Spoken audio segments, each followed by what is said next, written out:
You absolutely popped up in this reading. The Queen of Cups, that's you. This is a water sign Scorpio. Yeah, this is definitely you. And then we have this King of Staffs up here, and this is a fire sign, Leo, Sagittarius, Aries. And there's a disconnect there.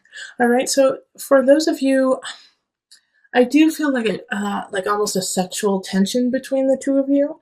I feel like there's this rift going on, like you guys can't be together, but you want to be together. And so let's explore this a little bit and see like what context it is when it comes to relationship and in work, because the Six of Swords is moving on. And so I think at the beginning of November, you're going to have this feeling, this impetus to push through on a job. But also, I feel like some of you guys just feel like you need to move on with people in your lives and like let go of some people. We have the Two of Cups in reverse. And so this is kind of a break away from people that you hold dear in your life. And it's also a disconnect too.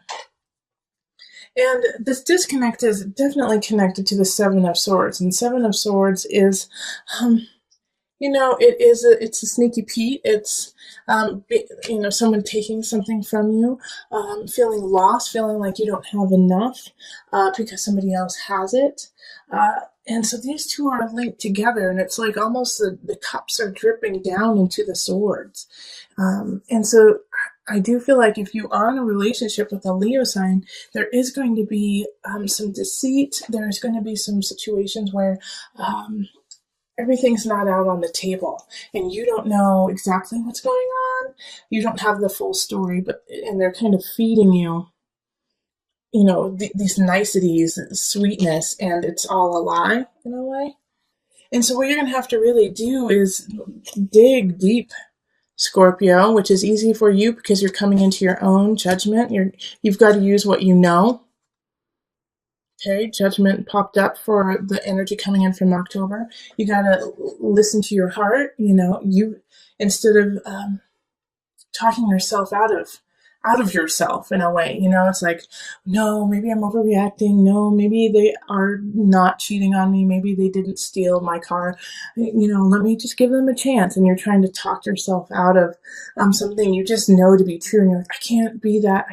I don't want to be a jerk about the situation. I don't want to be an ass, like I'm always that person. Like I can feel like Scorpios being like, I don't want people to think I'm always that person, who accuses people or is a little more harsh, uses stronger wording. But Scorpio, you're just speaking the truth, right? Sometimes people don't want to hear the truth. So just speak clearly, speak that tongue, speak the tongue of truth. Because you see something going on and it's right. And the Hermit is like, shine light on that. Shine light on what you know, even though it's going to be hard to say. Because in the Four of Pentacles, it's also here, Four of Pentacles.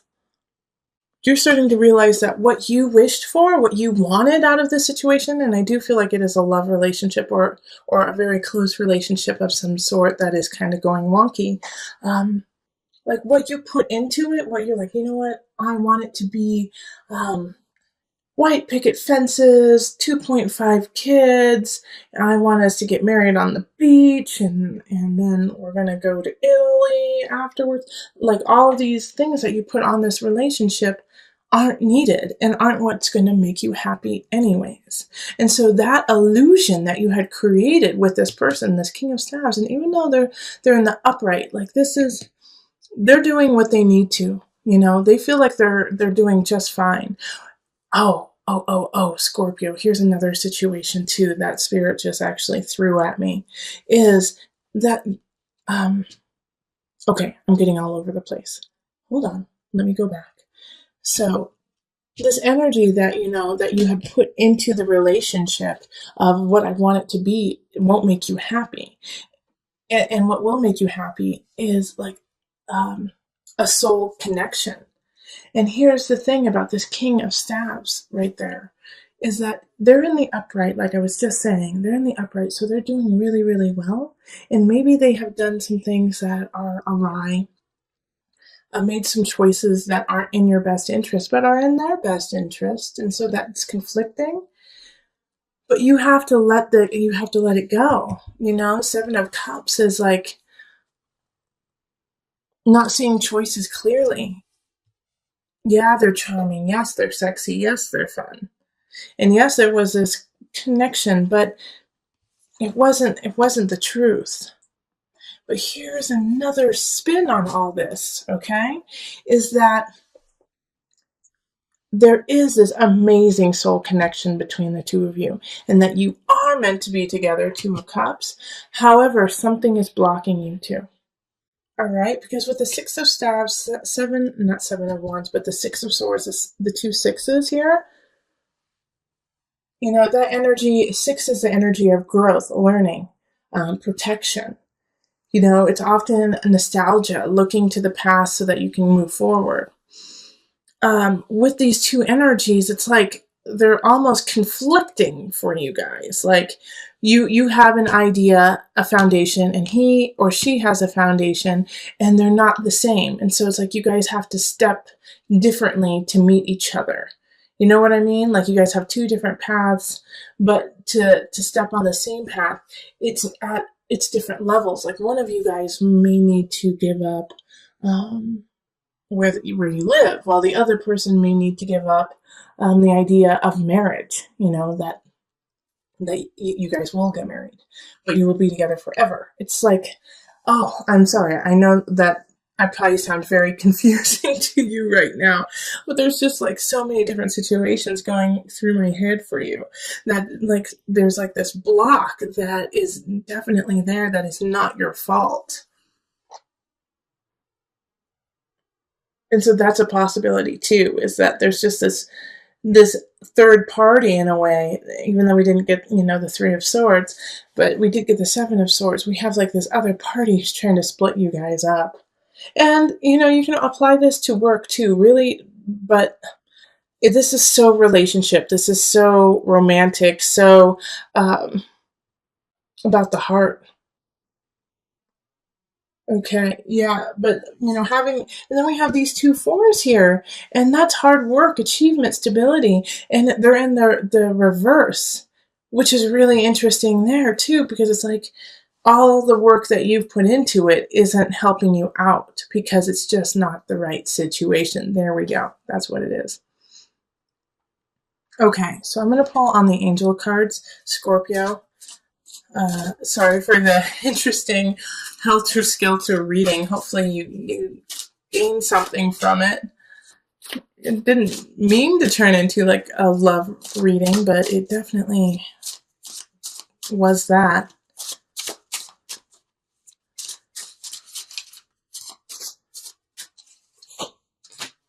Okay, River, Surrender. Another sign got this. I'm not sure which one, but another sign did get this. Surrender. And I didn't read the book for them because it just didn't feel like that sign needed it, but I am going to read it for you because I'm getting called to, that there's something in there that you guys need to hear. Now, these cards are actually based on mothers, but that's why I love it, is that we all nurture and we all have a mother within, so come at it from that perspective.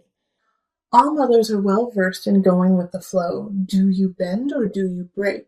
For some, flexibility may come easily. It is a practice in shape-shifting. For others, it can feel like a relentless assault on one's sense of self.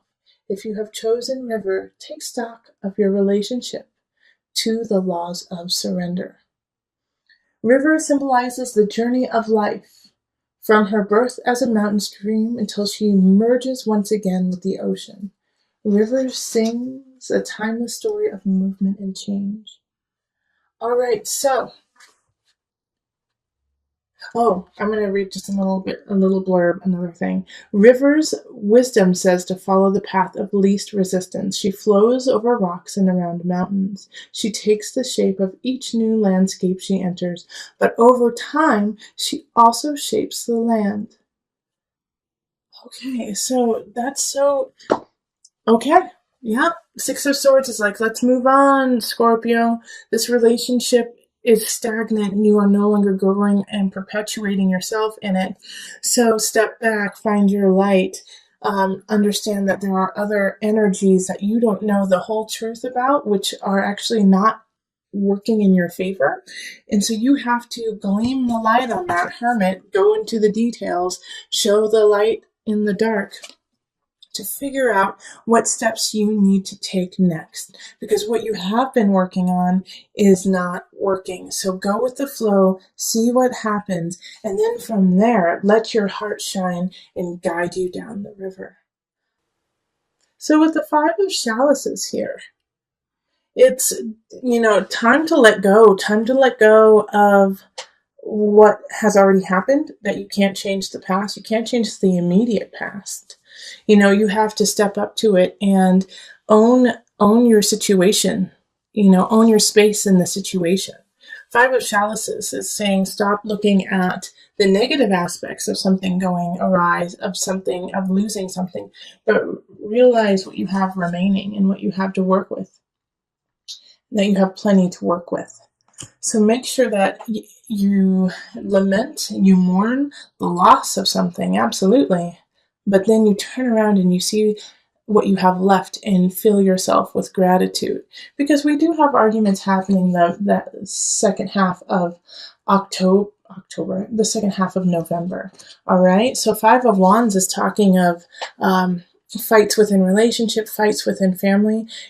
For us in the States, this is the energy of Thanksgiving, like meeting with your family. Maybe your family has completely different political views than you do, and you guys start to kind of pick at each other, and it turns into like a full-blown argument, fight before the turkey has even hit the table. So make sure that you are taking stock of where you are before actually starting that fight, picking that fight with somebody else, and just start to really think about, will I really regret this tomorrow if I pick this fight with somebody I love? Will I turn into the Five of Chalices and go, oh gosh, why did I do that yesterday, when I love this person and it's not even worth fighting over, Or it could be the opposite too. It could be, oh my gosh, why didn't I stand up for myself? Why didn't I, say, gosh, what you're saying is totally wrong and I don't appreciate it and I find it disrespectful. Why didn't I say that? So the Five of Wands is like, pick your battles, choose your battles wisely, because all the battles that you are about to have a meaning and will affect you in the future, and will affect how the other person deals with fights and arguments with you in the future. So pick them wisely. And we have the King of Wands popping up, and they popped up in your November reading too. And this is, a Leo, Sagittarius, Aries. They're still here. And so the connection, though, this is with work. So, go back to the November reading after watching this, because I'm going to add on to it right now. The King of Wands energy, like I was saying in the November reading, often has that feeling of relationship for you, has a feeling of love with you. And I think it has to do, it's somebody from work, now that it's coming up in, career work area, that this is somebody that you meet through work, or somebody that you are going to grow your work with.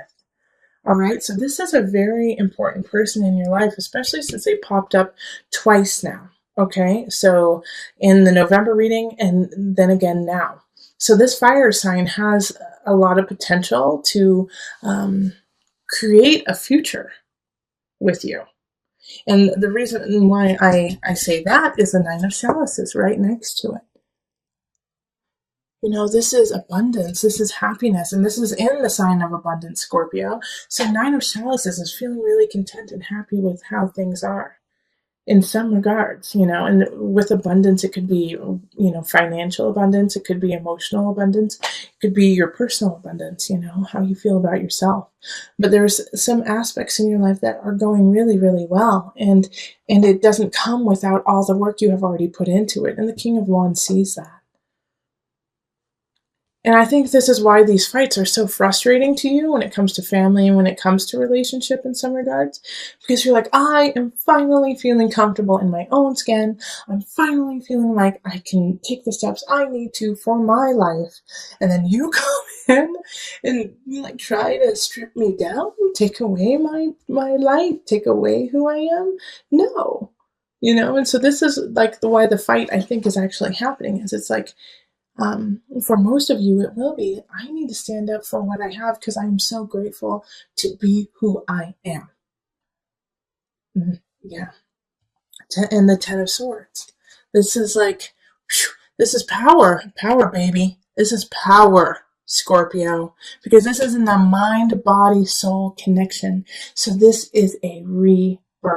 You have to let go of an aspect of yourself. And I really feel like it has to do with what I just said, is that you're like, no, I am coming into my own, and you may not like it, you may not find it comfortable, but I'm not here to make you comfortable. I'm here to live my truth.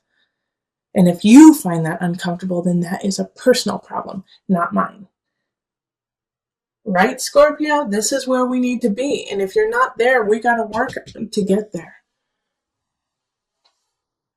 And there's a fire sign who has your back. Yeah, Ten of Swords is powerful in mind, body, soul connection. You're releasing some of your own self-doubts, your own worries, so you can come up into your light, shining brightly. That is so awesome. I am going to put a little disclaimer with this, because it is the Ten of Swords. Change and growth, they call it growing pains for a reason.